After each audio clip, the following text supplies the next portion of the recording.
Hey there, everybody. This week for Mom Motivation Monday, we have 7 ways moms of toddlers and babies can fit in me time. So listen in for this. Me time does not always look like the picture I have in my head of what it should look like. Quiet hours with a book and a warm cup of coffee just do not happen all the time in the season of life with young children. But many moms tell me it's hard to find time alone to get some me time. It's hard to plan when we will get some kid-free time to just rest and recharge. I had to utilize creative ways to fit in my time when I was learning how to find balance in motherhood after I had my first baby. And I still use the same ideas and methods now that I have 4 children. I figured out how to give myself me time without sacrificing my need to keep my children safe. They're easy for any mom to try. Hi there. Welcome to my little corner of the internet. My name is Jamie, the founder of the Stay at Home Mom Survival Guide, and a mom who loves to encourage other mothers in the season of raising children, making a home, and staying focused on the end goals of motherhood. I'm the mom of 4, including a set of twins. They are my full-time job. I'm also a military wife, a writer, and a professional playdate planner because we have to meet mom friends somehow, right? Please like and share this video and be sure to hit subscribe so you never miss an episode of motivation to get your cup filled as you start your week as a mom. This week's episode, as I said at the beginning, is all about creative ways for moms of infants, toddlers, preschoolers, all ages really, to find and fit in time to recharge. So let's get to it because I know so many moms need these ideas. First off, walks with the stroller. Obviously this works when your kids still fit into a stroller, but my son from about 2 weeks old was taken on walks in the stroller. I had a C-section, so walks were great for regaining my strength and recovering to my pre-baby weight, or attempting to. Your child may need to learn that stroller time means quiet, independent time. It just takes a few walks to get used to that. This can take a little longer for some kids. I hear moms say he just won't sit in the stroller. Just keep going on walks and trying. Maybe at first it's only down the block, and then eventually you're going around the neighborhood. There were many walks that I had to end early because my son's crying became too intense and he needed to get out of the stroller. That's just reality. Bring your child a book or a toy so they can stay occupied if staring at the world around them is not appealing at first. When my son was old enough to ride in a jogging stroller, he faced forward and got to view the trees, airplanes flying overhead, and birds or bugs flying around the trail where we were walking. He learned to love the walks as much as I did. I would point out sounds, animals, things like that, so he was learning as well. Many times I walked during his nap time, so he would sleep and I would feel like I was on my own, kid-free time, even though he was right there with me. It was my time, but since he was riding along, he learned that exercise and time outdoors was important while I got to work out and clear my head.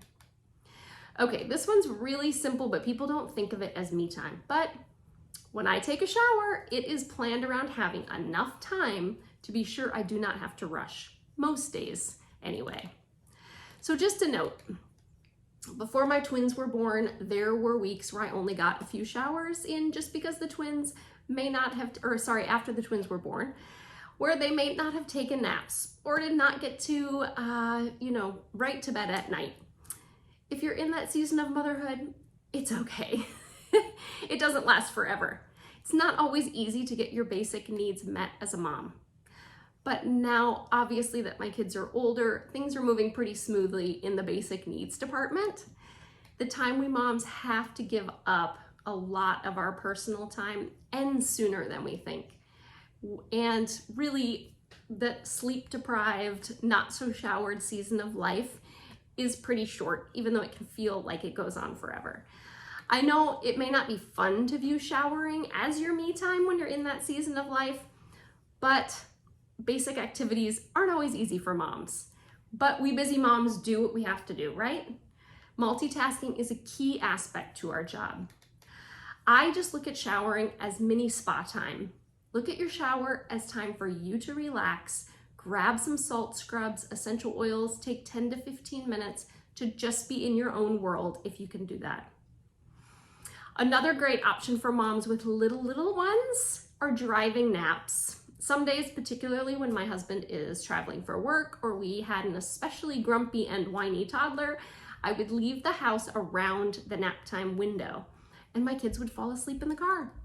I got to listen to music, pull into a parking lot, read a book, or just drive to scope out the area. We do move every 3 years as a military family, so there's always a new area to explore.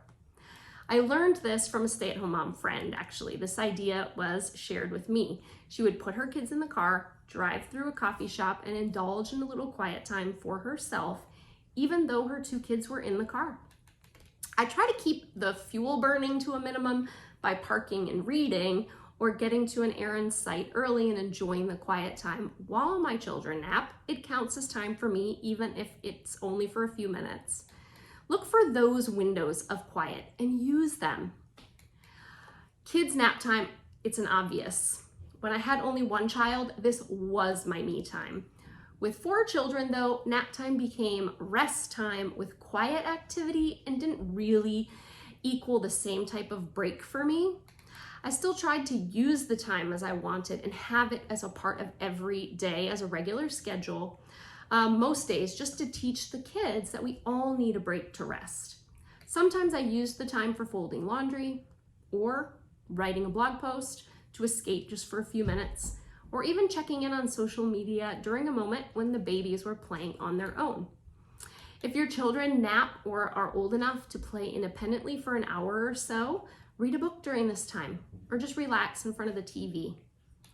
I would do different things on many days. Clean one day, read another day, do my nails the next, talk to a friend on the phone the day after. It's all about being creative to make time every day when you can feel a way to feel recharged. Another option is play dates. Spending time with other moms keeps us aware that we are not alone. We can help each other. This counts as me time in my book too. Make the effort to get out of the house and join with other moms when you can. Start a meetup at a local playground by posting in your neighborhood Facebook page. Or just say hi to another mom when you're out with the kids and see what comes of it. Making mom friends is not always easy, but it can be started with just little conversation starters at the playground. It's worth it to find the great friends when you do. If you struggle with mom friends, I have a tip coming for you. Join a Bible study or a mom's group. A MOPS group or Bible study group at your local church can feel like a great refresher. Often they provide childcare on site as an option, or you can pay a one-time fee to use it. You get on-site childcare and time to refresh and meet other moms. Definitely don't feel that you have to put your child in a childcare situation by a certain age. That's a lie. They don't need it. I waited until my child was capable of telling me what happened when I left them with a babysitter or in an on-site childcare because my job is to protect my little ones. Leaving them with people I do not know was hard, so it had to be a trust-based decision. Groups with on-site childcare are so important. You can pop in anytime to see how things are going. That can give you some peace of mind that you have access at any point in time. You know what? Another me time option is hold your napping baby. There will be some disagreement on this one. I know, that's okay. There's 2 camps out there that kind of disagree on whether we irreversibly harm our children's sleep habits by holding them every once in a while when they nap. Now that my kids are ages 10 and up, I can tell you it doesn't harm them. It didn't harm my kids. I'm referring to when they're babies or toddlers. I highly recommend if your baby falls asleep in your arms or on your chest while you're seated, hold them there and just rest with them every now and then. Soak in the connection. Give them the chance to soak in that connection too. When in their life and yours will you get chances to just rest and cuddle together? It is over so quickly. This results in me time for you and your child.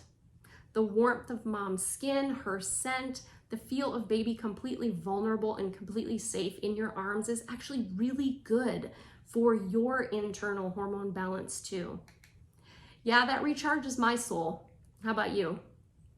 I strongly believe a lot of cases of postpartum depression would be improved if we soaked up our time with our children, rather than feeling right after they're born that we need to make them completely independent of us.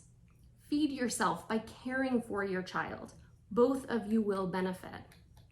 So I'm not saying hold baby all the time while they sleep, unless that is what works for you both.